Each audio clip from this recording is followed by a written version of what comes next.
Hello, and welcome to the turbulent world with me, James M. Dorsey, as your host. The Middle East may not preoccupy Donald Trump.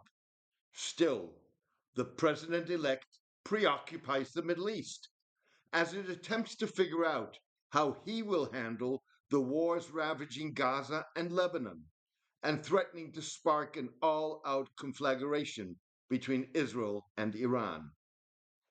Middle Eastern views run the gamut, from optimism that Mr. Trump will strengthen Arab autocracy and cut a deal with Iran, to pessimism that he will give Israel carte blanche to do what it wants, to suggestions that the president elect could move the region away from the brink. The truth is likely to be in the middle. Trump's overarching impulse towards the Middle East can be boiled down to look strong, but don't do too much. Trump's deal making would likely stop at the most intractable regional conflict of all, the Israeli Palestinian conflict, said international affairs scholar Lydia Khalil. If accurate, Mrs. Khalil's assessment could have far reaching consequences. It likely ensures that Iran will be the Trump administration's prime Middle East focus. The problem is that the president elect's isolationist inclinations risk creating a regional power vacuum with U.S. allies rejiggering their defense strategies and groping for ways to hedge their bets. Gulf states learned during Mr. Trump's first presidency what his notion of a security relationship entailed when he described Iranian strikes at Saudi oil facilities in 2019 as attacks on the kingdom rather than the United States. Mr. Trump was suggesting that the attacks were a Saudi, not a U.S. problem. He said Saudi Arabia was welcome to hire U.S. forces to retaliate on its behalf. That was an attack on Saudi Arabia. That wasn't an attack on us. But we would certainly help them. If we decide to do something, they'll be very much involved, and that includes payment. And they understand that fully, Mr. Trump said at the time. Against the odds, some analysts with close ties to Gulf rulers hope Mr. Trump's second term will be different. A new era began yesterday. This is why the entire Middle East celebrated Trump as president. A strong America weakens Islamist radicals in Iran, Gaza, Lebanon, and Sudan. By 2025, more normalization, like with Israel, will occur, and the Muslim Brotherhood will be banned worldwide, predicted Emirati influencer Amjad Taha. In a twist of irony, Mr. Trump's isolationism, unpredictability, and capriciousness could be short term assets, but they are unlikely to help solve issues that threaten longer term regional security. In a first response to Mr. Trump's electoral victory, Iran appears to be recalibrating how it will respond to last month's Israeli tit for tat attack on Iranian military facilities. The ruling Ayatollahs will have to tread far more carefully when planning any new attacks on Israel. They can expect full throated White House support and possibly American military support for any further and more devastating Israeli retaliation in response to new Iranian missile and drone attacks on the Jewish state, suggested Dov Zakheim, a former Pentagon official in the George W. Bush and Ronald Reagan administrations. If correct, Mr. Zakheim's suggestion that Mr. Trump would respond more assertively to an attack on Israel compared to his attitude towards the targeting of Saudi Arabia would likely have much to do with the pro Israel inclinations of his evangelist voter base and influence of far right donors, such as Miriam Adelson, the largest contributor to his electoral campaign. Mr. Trump's return to the White House is a catch-22 for Iran. With no immediate prospects for ceasefires in Gaza and Lebanon, Iran feels it has no choice but to respond to the Israeli attacks. It may want to do so before Mr. Trump takes office on January 20.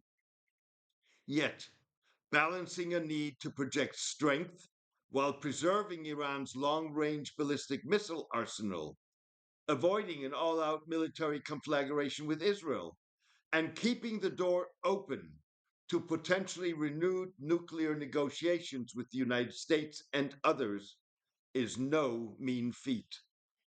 Iranian President Masoud Pezeshkian hopes that as a deal maker, Mr. Trump may see an opportunity to negotiate the kind of deal he failed to secure with North Korea in his first term.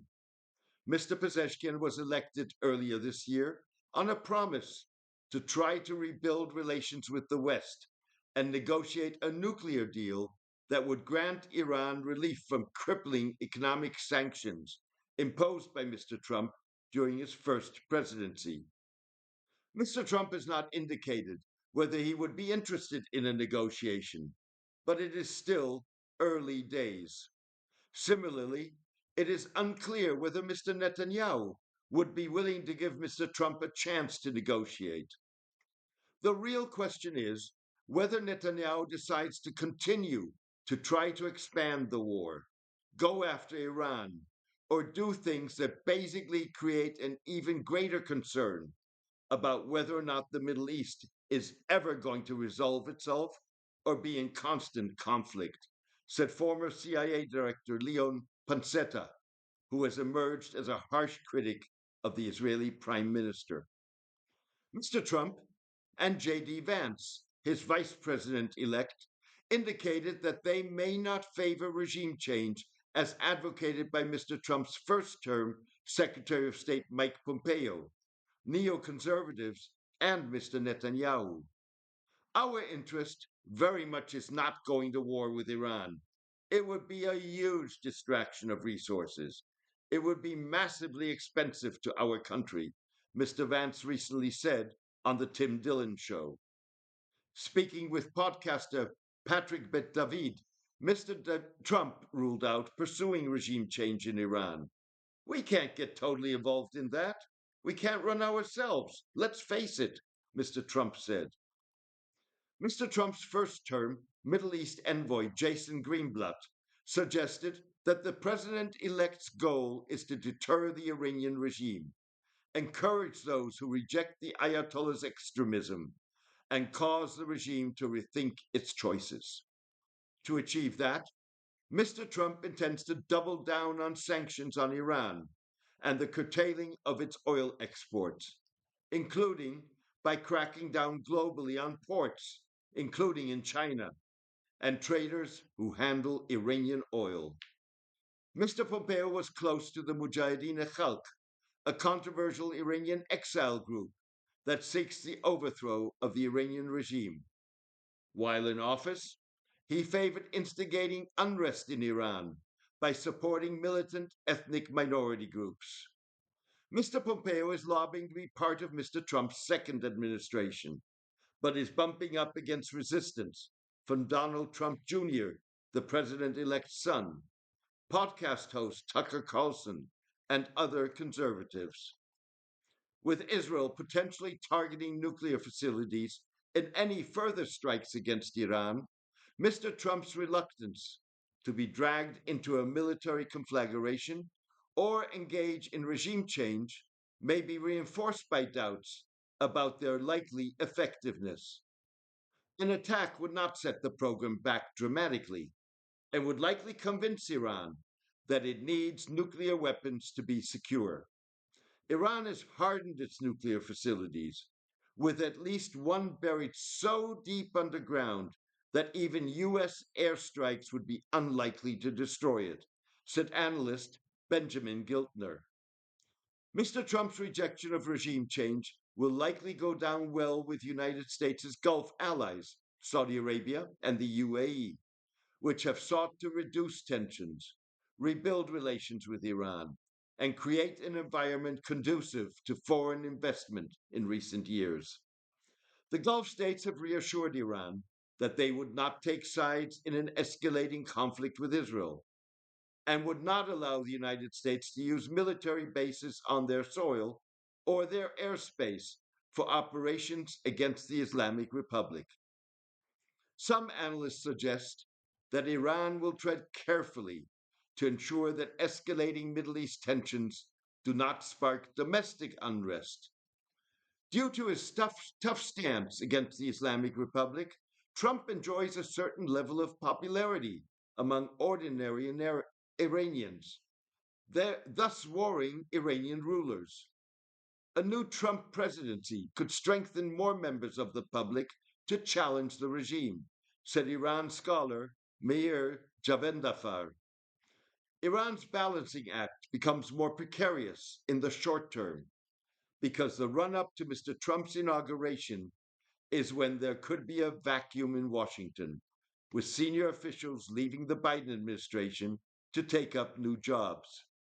The nightmare scenario is that a new or escalated Middle East crisis will erupt in the next few weeks. Trump will be powerless, and Biden Harris will be weak and likely to be cautious on how to respond, said Gulf scholar Simon Henderson. Thank you for joining me today. Thousands across the globe are avid readers and listeners of the turbulent world. Join them in helping maintain and expand the column and podcast by becoming a paid subscriber.